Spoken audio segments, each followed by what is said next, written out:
Hello and welcome to Molly's garden again. Just giving another update with regard to our water harvesting device that I set up on the side of the polytunnel.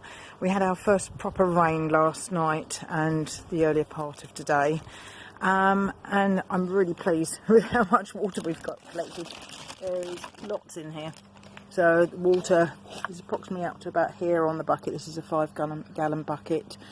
And also over in this one, a bit less over in this one, but the sheeting had blown across a bit like this.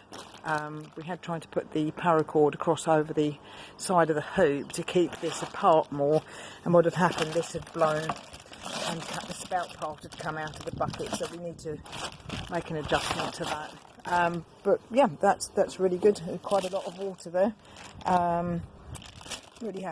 Really happy with that.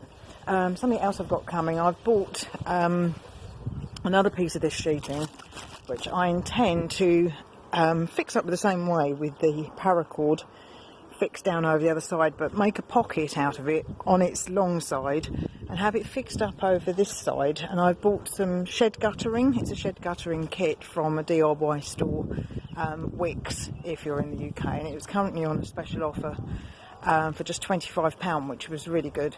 And what my intention is to do is to put the half guttering actually inside the base of the pocket and have it resting on this pallet, and then the rest of the piping, the guttering piping, coming off down the back here, and set up the water butt at the back so that we can collect all the water from this section. That's actually due to arrive today, and the other piece of tarp is coming later in the week, so I'll be setting that up later in the week, and I'll do a follow-up of that as well to let you know how I'm getting on with that. Molly, here she comes.